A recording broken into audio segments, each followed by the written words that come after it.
Assalamualaikum warahmatullahi wabarakatuh. Perkenalkan, nama saya Ade Triwahyudi.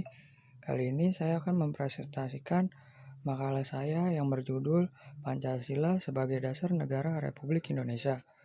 Mengapa saya mengambil judul makalah ini? Karena Pancasila sebagai dasar negara digunakan untuk mengatur segala tatanan kehidupan bahasa Indonesia dan mengatur penyelenggaraan negara. Pendahuluan.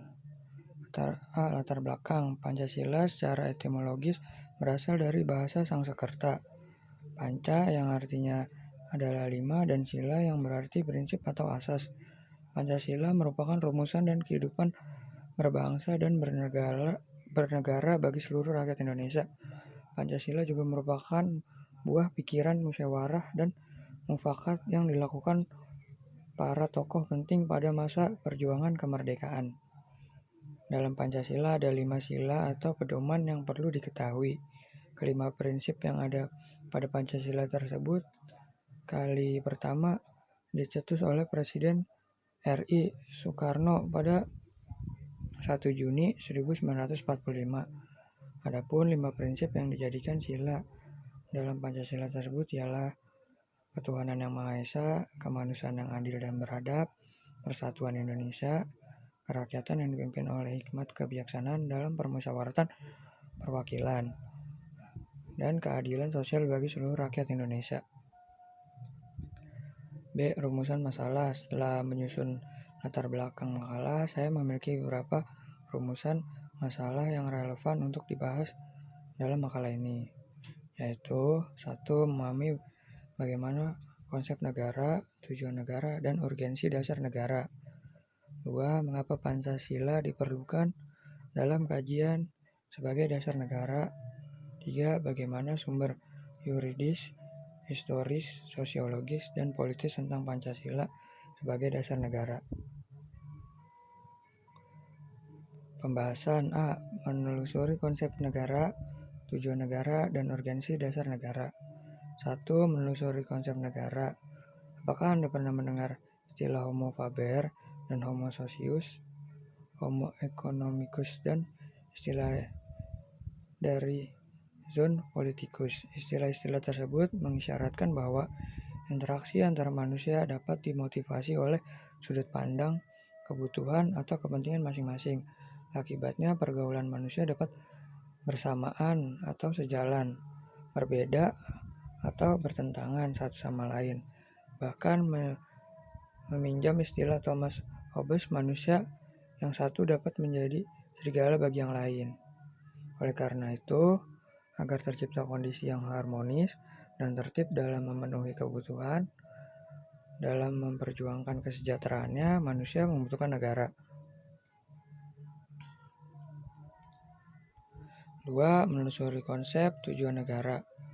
Para ahli berpendapat bahwa amuba atau binatang bersel satupun hidupnya memiliki tujuan.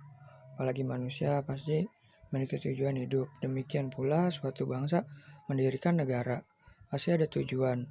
Untuk apa negara itu didirikan? Secara teoretik ada beberapa tujuan negara. Di antaranya 1. Kekuatan, kekuasaan, dan kebesaran. 2. Kepastian hidup, keamanan, dan ketertiban. 3. Kemerdekaan. 4. Keadilan. 5. Kesejahteraan dan kebahagiaan hidup. 3. Menelusuri konsep dan urgensi dasar negara. Secara etimologis, istilah dasar negara maknanya identik dengan istilah Grundrum atau norma dasar, Residia atau cinta hukum, Statidae atau cita negara. Cara terminologis atau secara istilah, dasar negara dapat diartikan sebagai landasan dan sumber dalam membentuk dan menyelenggarakan negara. Dasar negara juga dapat diartikan sebagai sumber dari segala sumber hukum negara. Dasar negara merupakan suatu norma dasar dalam penyelenggaraan bernegara dan menjadi sumber dari segala sumber hukum sekaligus sebagai cita hukum, baik tertulis maupun tidak tertulis dalam suatu negara. B. Mengenai alasan diperlakukannya kajian Pancasila sebagai dasar negara. Dengan adanya Pancasila, pemecahan bangsa Indonesia dapat dihindari karena Pancasila bertumbuh pada pola hidup yang berdasarkan keseimbangan, keselarasan, dan keserasian, sehingga perbedaan dapat dibina menjadi suatu pola kehidupan yang dinamis, penuh dengan keanekaragaman yang berbeda dalam suatu keseragaman yang kokoh. Adanya peraturan yang berdasarkan nilai Pancasila, maka nilai-nilai Pancasila, maka perasaan adil dan tidak adil dapat diminimalisir. Oleh karena itu, Pancasila memberikan arah tentang hukum untuk menciptakan keadaan negara yang lebih baik dan berlandaskan pada nilai-nilai keutuhan, kemanusiaan, persatuan, kerakyatan, dan keadilan. Diharapkan warga negara dapat memahami dan melaksanakan nilai-nilai Pancasila. Contohnya ikut berpartisipasi, membersihkan lingkungan, dan tolong-menolong. Pemerintah seharusnya dapat lebih mengerti dan memahami dalam pengaktualisasian nilai-nilai Pancasila dalam kehidupan kenegaraan. Pemerintah harus menjadi panutan bagi warga negara agar masyarakat meyakini bahwa Pancasila hadir dalam setiap hembusan nafas bangsa. C. Menggali sumber yuridis, historis, sosiologis, dan politis tentang Pancasila sebagai dasar negara. 1. Sumber yuridis Pancasila sebagai negara. Secara yuridis, ketatanegaraan Pancasila merupakan dasar negara Republik Indonesia sebagaimana terdapat pada pembukuan Undang-Undang Dasar Negara Republik Indonesia tahun 1945 yang kelahirannya ditempa dalam proses kebangsaan Indonesia melalui Undang-Undang Dasar Negara Republik Indonesia tahun 1945 sebagai payung hukum.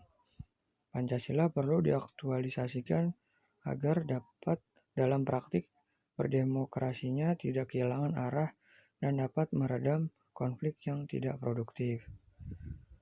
2. Sumber historis Pancasila sebagai dasar negara. Dalam persidangan yang diselenggarakan guna mempersiapkan Indonesia merdeka, Rajiman meminta kepada anggotanya untuk memastikan dasar negara. Sebelumnya, Muhammad Yamin serta Supomo mengungkapkan pemikirannya mengenai dasar negara. Setelah itu, dalam pidato 1 Juni 1945, Soekarno menyebut dasar negara dengan menggunakan bahasa Belanda. Itu fundament filsafat benak yang sedalam-dalamnya jika hasrat yang sedalam-dalamnya untuk atasnya didirikan gedung Indonesia Merdeka. Soekarno pula menyebutkan dasar negara dengan sebutan Weltanschauung atau pandangan dunia. 3. Sumber sosiologis Pancasila sebagai dasar negara. Cara ringkas, relatif menguraikan pokok-pokok moralitas dan haluan kebangsaan kenegaraan menurut alam Pancasila sebagai berikut. Pertama, nilai-nilai keutuhan sebagai sumber etika dan spiritualitas dianggap penting sebagai fundamental etika kehidupan bernegara.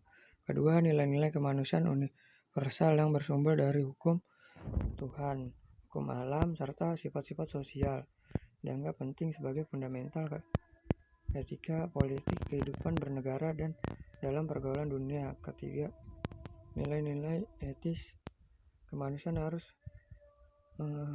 memperkuat lingkungan pergaulan kebangsaan yang lebih dekat sebelum menjangkau pergaulan dunia yang lebih jauh. 4. Sumber politis Pancasila sebagai dasar negara. Dalam pasal 1 ayat 2 dan di dalam pasal 36A JO pasal 1 ayat 2 UUD 1945 terkandung makna bahwa Pancasila menjelma menjadi asas dalam sistem demokrasi konstitusional. Konsekuensinya, Pancasila menjadi landasan etik dalam kehidupan politik bangsa Indonesia. Selain itu, bagi warga negara yang berkiprah dalam suprastruktur politik, yaitu lembaga-lembaga negara dan lembaga-lembaga pemerintah, baik di pusat maupun di daerah. Pancasila merupakan norma hukum dalam memformulasikan dan mengimplementasikan kebijakan publik yang menyangkut hajat hidup orang banyak. Penutup, kesimpulan dari pernyataan di atas dapat disimpulkan bahwa Pancasila sebagai dasar negara memiliki arti bahwa Pancasila menjadi sumber nilai, norma, dan kaidah bagi segala peraturan, hukum, dan perundang-undangan yang dibuat dan berlaku di Indonesia, baik yang tertulis maupun tidak tertulis. Pancasila dapat dijadikan wadah untuk mempersatukan segala kebudayaan, suku, ras, bahasa, dan agama yang beraneka ragam yang ada di Indonesia. Dengan demikian, Pancasila merupakan dasar negara Indonesia yang memegang peranan penting dalam negara kita. Kita sebagai warga negara harus mengamalkan sila-sila Pancasila dan mewujudkannya dalam kehidupan sehari-hari agar terciptanya masyarakat yang adil, makmur, dan berdaulat. B. Saran. Demikian yang dapat saya sampaikan mengenai materi yang berbahasan dalam makalah ini. Tentunya banyak kekurangan dan kelemahan karena terbatasnya pengetahuan, kurangnya referensi yang beroleh. Hubungannya dengan makalah ini, saya banyak berharap kepada para pembaca memberikan kritik dan saran yang membangun kepada saya. Demikian saya demi sempurna makalah ini. Semoga makalah ini dapat bermanfaat bagi penulis dan para pembaca. Berikut daftar pustaka yang saya menjadi referensi saya untuk membuat tugas ini. Terima kasih. Kurang lebihnya mohon dimaafkan. Assalamualaikum warahmatullahi wabarakatuh.